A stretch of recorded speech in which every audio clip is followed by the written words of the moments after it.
നമസ്കാരം. കേരളത്തിലെ പൊതുഗതാഗത സംവിധാനങ്ങളിൽ ഏറ്റവും പ്രധാനപ്പെട്ട ഒന്ന് തന്നെയാണ് KSRTC എന്ന് പറയുന്നത്. ഈ KSRTCയിൽ ഒരു പ്രാവശ്യമെങ്കിലും കയറാത്തതായിട്ട് നമ്മൾ മലയാളികളാരും തന്നെ ഉണ്ടായില്ലേ. അപ്പോൾ KSRTCയുടെ അവസ്ഥ നമുക്കറിയാം, വളരെയധികം കടത്തിലാണ്. ശമ്പളം പോലും പലപ്പോഴും കൊടുക്കാനില്ലാത്ത അവസ്ഥയിലാണ്. പല ആൾക്കാരെയും ഇപ്പൊ ഡെയിലി വേജസിനൊക്കെ ആയിട്ടാണ് ജോലിക്കെടുക്കുന്നത്. അതുപോലെ തന്നെ പെൻഷൻ കിട്ടുന്നില്ല. അങ്ങനെ ഒത്തിരി പ്രശ്നങ്ങൾ KSRTC ഒരു സൈഡിൽ കൂടെ നേരിട്ടുകൊണ്ടിരിക്കുന്ന സമയത്താണ് നമ്മുടെ പുതിയ ഗതാഗത മിനിസ്റ്ററായിട്ട് KV ഗണേഷ് കുമാർ വന്നിരിക്കുന്നത്. അദ്ദേഹം നമുക്കറിയാം, ഇതിനു മുന്നേ KSRTCയിൽ ഒത്തിരി വിപ്ലവങ്ങളും കാര്യങ്ങളൊക്കെ നടത്തിയിട്ടുള്ള ഒരു മിനിസ്റ്റർ ആയതുകൊണ്ട് തന്നെ അദ്ദേഹത്തിന്റെ വരവ് ഏറെ പ്രതീക്ഷയോടുകൂടി തന്നെയാണ് ജനങ്ങളെല്ലാം കാത്തിരുന്നത്. KV ഗണേഷ് കുമാർ നമുക്കറിയാം, ഇതിനു മുന്നേ അദ്ദേഹം ട്രാൻസ്പോർട്ട് അധികം ആയിരുന്നപ്പോൾ ഒത്തിരിയധികം വിപ്ലവകരമായ തീരുമാനങ്ങളും ഒത്തിരിയധികം വലിയ മാറ്റങ്ങളൊക്കെ KSRTCയിൽ കൊണ്ടുവന്ന ഒരു മിനിസ്റ്ററാണ്. അതുപോലെ തന്നെ KSRTCയുടെ ആധുനികവൽക്കരണത്തിൽ വളരെയധികം പങ്കുവഹിച്ച ഒരു മിനിസ്റ്റർ തന്നെയാണ് KV ഗണേഷ് കുമാർ എന്ന് പറയുന്നത്. അദ്ദേഹത്തിന്റെ ഈ ഒരു ഗതാഗത മിനിസ്റ്ററായിട്ടുള്ള കടന്നുവരവ് സത്യം പറഞ്ഞു കഴിഞ്ഞാൽ എല്ലാവർക്കും ഒരു ആശ്വാസം നൽകുന്ന ഒരു കാര്യം തന്നെയാണ്. അതുപോലെ തന്നെ ഒത്തിരി പ്രതീക്ഷയും നൽകുന്ന ഒരു വാർത്ത തന്നെയാണ്. ഞാനും അതുപോലെ തന്നെ ഒത്തിരി പ്രതീക്ഷ, കാരണം KSRTC ഇനിയെങ്കിലും നന്നാവും. അദ്ദേഹം വരുമ്പോൾ തീർച്ചയായിട്ടും ഒത്തിരി മാറ്റങ്ങൾ KSRTCയിൽ കൊണ്ടുവരും. ഒത്തിരി പ്രതീക്ഷ എനിക്കും ഉണ്ടായിരുന്നു. നമ്മളെല്ലാവരും പ്രതീക്ഷിച്ച പോലെ തന്നെ അദ്ദേഹം ഒത്തിരി മാറ്റങ്ങൾ കേരളത്തിലെ ഗതാഗത സംവിധാനങ്ങളിലും അതുപോലെ തന്നെ KSRTCയിലും കൊണ്ടുവരാനായിട്ട് ശ്രമിച്ചു. കഴിഞ്ഞ ദിവസം നമ്മൾ കണ്ടാണ് ഡ്രൈവിംഗ് ലൈസൻസ് എടുക്കാനായിട്ട് പുതിയ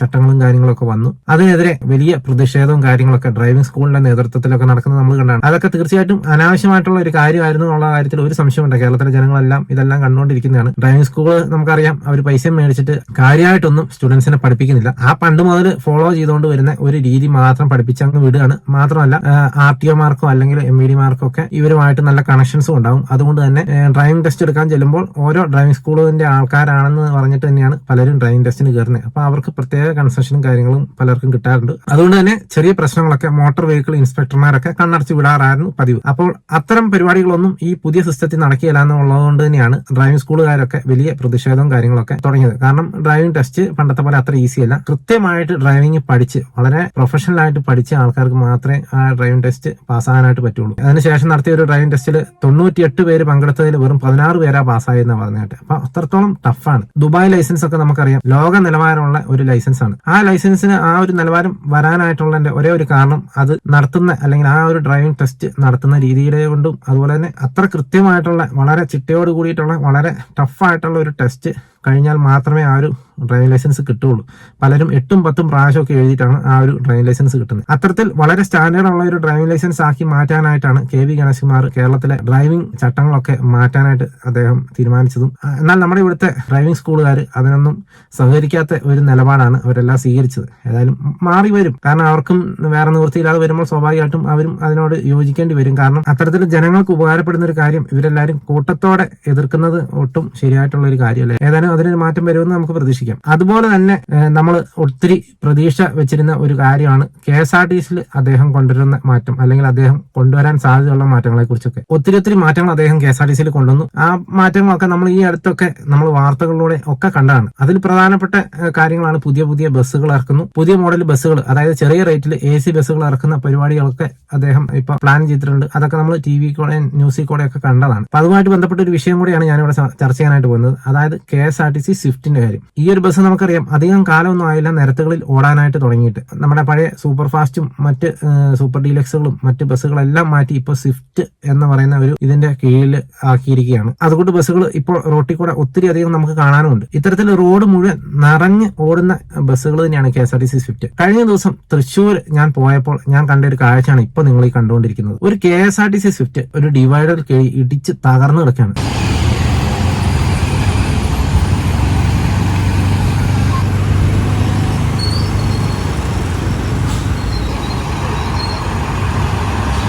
വണ്ടിയുടെ അടിയിലെ മിക്ക പാർട്സുകൾ, അതായത് ഷാഫ്റ്റ് അടക്കമുള്ള സാധനങ്ങളൊക്കെ പൊട്ടി തകർന്നു പോയിരിക്കുകയാണ്.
അവിടെ അപകടം ഉണ്ടാകാൻ സാധ്യതയുള്ള ഒരു സ്ഥലമല്ല. കാരണം വലിയ റോഡൊന്നും അല്ല, അതുകൊണ്ട് തന്നെ സൂക്ഷിച്ചു പോകാൻ സാധ്യതയുള്ള ഒരു സ്ഥലം തന്നെയാണ്. പക്ഷെ അവിടെ അങ്ങനെ ഒരു ഡിവൈഡറിൽ കൊണ്ടുപോയി ഈ ഒരു ബസ് കയറ്റിയിരിക്കുകയാണ്. KSRTC ബസിന്റെ പിന്നെ റോട്ടിലൂടെ ഉള്ള ഒരു ഓടിക്കലൊന്നും നമ്മൾ പ്രത്യേകിച്ച് എടുത്ത് പറയേണ്ട കാര്യമില്ല. കാർ ഓടിക്കുന്ന ആൾക്കാർക്കൊക്കെ അത് വളരെ കൃത്യമായിട്ട് അറിയാവുന്ന കാര്യമാണ്. റോട്ടിലൂടെ ഓടിക്കുമ്പോൾ എത്രത്തോളം ബുദ്ധിമുട്ടാണ് KSRTC സൂപ്പർഫാസ്റ്റുകളും മറ്റ് ബസ്സുകളൊക്കെ ഉണ്ടാക്കുന്നത് എന്നുള്ളത്.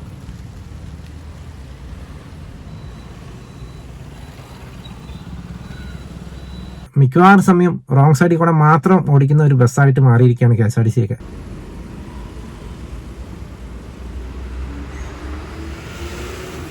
ഇത്തരത്തിൽ ഒത്തിരി വിപ്ലവകരമായ മാറ്റങ്ങൾ കൊണ്ടുവരാനായിട്ട് അല്ലെങ്കിൽ KSRTCയിൽ കൊണ്ടുവരാനായിട്ട് തയ്യാറായി നിൽക്കുന്ന ഒരു മിനിസ്റ്റർ ഒരു സൈഡിൽ നിൽക്കുമ്പോൾ അതിനോട് ഒട്ടും സഹകരിക്കില്ല എന്ന് പ്രഖ്യാപിച്ചുകൊണ്ട് പ്രവർത്തിക്കുന്ന തൊഴിലാളികളെയാണ് അല്ലെങ്കിൽ ഡ്രൈവർമാരെയും കണ്ടക്ടർമാരെയാണ് നമ്മൾ ഇതിനകത്ത് കണ്ടുകൊണ്ടിരിക്കുന്നത്. ആ ഒരു പ്രകടനത്തിന്റെ ഒരു നേർ ചിത്രമാണ് ഇപ്പൊ നിങ്ങൾ ഈ കണ്ടുകൊണ്ടിരിക്കുന്നത്. എത്ര കഷ്ടമാണെന്ന് ആലോചിക്കുക. അധികം പഴക്കമൊന്നുള്ള ഒരു ബസ്സല്ല, പുതിയ ബസ്സാണ്. ആ ബസ് ഈ കോലത്തിൽ ഇടിച്ച് നശിപ്പിച്ച് കളയണമെങ്കിൽ ഇതുപോലെ ഒരു ദിവസം എത്ര KSRTC സ്വിഫ്റ്റുകളും KSRTC ബസ്സുകളുമാണ് ഈ കേരളത്തിൽ അപകടത്തിൽപ്പെടുന്നതെന്ന് നമുക്കൊന്ന് ജസ്റ്റ് ഒന്ന് ന്യൂസൊക്കെ വെച്ച് നോക്കിയാൽ നമുക്ക് മനസ്സിലാക്കാവുന്ന കാര്യമുള്ളൂ. അതുപോലെ KSRTC ബസ്സുകൾ അപകടത്തിൽപ്പെടുന്നുണ്ട്. ഇതൊക്കെ ആസൂത്രിതമായ പരിപാടിയാണോ എന്ന് പോലും സംശയമുണ്ട്. കാരണം ഇവര് എങ്ങനെയെങ്കിലും ഈ സാധനം ഇടിച്ച് നശിപ്പിച്ചിട്ട് പുതിയ ബസ് എടുക്കാനായിട്ടുള്ള പരിപാടിയാണ്. എന്താണ് ഇവർ ഇതുകൊണ്ട് ഉദ്ദേശിക്കുന്നതെന്ന് എനിക്ക് മനസ്സിലാകുന്നില്ല. വളരെ ഖേദകരമായിട്ടുള്ള ഒരു കാര്യമാണ് ഇങ്ങനെ ഒരു പൊതുമുതൽ ഇങ്ങനെ നശിപ്പിക്കുന്നത് കാണുമ്പോൾ. ഓടിക്കാൻ അറിയത്തില്ലാത്ത ആൾക്കാരൊന്നും അല്ല ഇതിനകത്തേക്ക് ജോലിക്ക് എടുക്കുന്നത്. വളരെ എക്സ്പീരിയൻസ്ഡ് ആയിട്ടുള്ള പ്രൈവറ്റ് ബസ് ഒക്കെ ഓടിച്ച് നല്ല പരിചയമുള്ള വർഷങ്ങൾ ഡ്രൈവിംഗ് പരിചയമുള്ള ആൾക്കാർ തന്നെയാണ് ഇതിനകത്ത് എടുക്കുന്നത്. എന്നിട്ട് പോലും ഇങ്ങനെയൊക്കെയാണ് ഇതിന്റെ അകത്ത് നമ്മൾ കാണുന്നത്. അത് തീർച്ചയായിട്ടും ദുഃഖകരമായിട്ടുള്ള ഒരു അവസ്ഥയാണ്. ഇത്തരത്തിൽ പൊതുമുതൽ ഇതുപോലെ നശിപ്പിക്കുന്നത് ഒട്ടും നമുക്ക് യോജിക്കാൻ കഴിയുന്ന ഒരു കാര്യമല്ല. ഇനിയെങ്കിലും ഇത്തരം ജീവനക്കാരെ നിലയ്ക്ക് നിർത്തേണ്ടത് അത്യാവശ്യമാണ്. ഇങ്ങനെ അപകടം പറ്റുമ്പോൾ ആ അപകടത്തിന്റെ വരുന്ന നഷ്ടത്തിന്റെ 1% അവരുടെ കയ്യിൽ നിന്ന് പിടിച്ച് എടുക്കണം. അവരുടെ ശമ്പളത്തിൽ നിന്ന് പിടിച്ചെടുക്കുക തന്നെ വേണം. എങ്കിലേ ഇതൊക്കെ നിൽക്കുള്ളൂ. അവർക്കും കൂടി ഒരു പേടി വേണം. ഇതെന്ത് സംഭവിച്ചാലും KSRTCയുടെ അല്ലേ പൊതുമുതലല്ലേ എന്നുള്ളൊരു ചിന്ത ഇവർക്ക് കയറിയിട്ടാണോ എന്ന് അറിയത്തില്ല ഇതുപോലെ നശിപ്പിക്കുന്നത്. അപ്പൊ ഏതായാലും ഇങ്ങനെ വരുന്ന അപകടത്തിൽ നിന്ന് വരുന്ന നാശനഷ്ടങ്ങൾക്ക് ജീവനക്കാരുടെ ശമ്പളത്തിൽ നിന്ന് കൂടെ ഒന്ന് പിടിക്കാനായിട്ട് തുടങ്ങിക്കഴിഞ്ഞാൽ ഇതിനൊക്കെ കുറെ വ്യത്യാസം വരും എന്നുള്ളതാണ് എന്റെ ഒരു അഭിപ്രായം. ഏതായാലും ആ വണ്ടി കിടക്കുന്ന കാണുമ്പോൾ നമുക്ക് തന്നെ ഒരു വളരെ ദുഃഖം തോന്നുന്ന രീതിയിലാണ് കിടക്കുന്നത്. അത്ര റാഷായിട്ടുള്ള ഡ്രൈവിംഗ് ചെയ്യുന്നതുകൊണ്ട് തന്നെയാണ് ഇത്തരം അപകടം സംഭവിക്കുന്നത് എന്നുള്ള കാര്യത്തിൽ ഒരു സംശയം വേണ്ട. അല്ലാതെ ഇനിയിപ്പോ പല കാരണങ്ങൾ പറയായിരിക്കും, ഓവർ ഡ്യൂട്ടിയാണ്, ഓവർ ടൈം ആണ് എന്നൊക്കെ പറയായിരിക്കും. പക്ഷെ അതൊന്നും ഒരു കാരണമല്ല. അങ്ങനെയാണെങ്കിൽ എല്ലാ സ്ഥലത്തും എല്ലാ വണ്ടികളും ഇതുപോലെ ആക്സിഡന്റിൽ പെടണമല്ലോ. അപ്പൊ തീർച്ചയായിട്ടും ഇതിനൊരു കറക്റ്റായിട്ടുള്ള ഒരു സൊല്യൂഷൻ ഉണ്ടാകുക തന്നെ വേണം. ഇതുപോലെ പൊതുമുതൽ നശിപ്പിക്കുന്ന ജീവനക്കാർക്കെതിരെ കർശനമായിട്ടുള്ള നടപടി തന്നെ എടുക്കണം. ഇത്തരം സംഭവങ്ങൾ ആവർത്തിക്കാതിരിക്കാനുള്ള നടപടിയും കൂടെ നമ്മുടെ പുതിയ ഗതാഗത മിനിസ്റ്റർ എടുക്കുമെന്നുള്ള പ്രതീക്ഷയിൽ ഈ വീഡിയോ ഇവിടെ അവസാനിപ്പിക്കുന്നു. Thank you.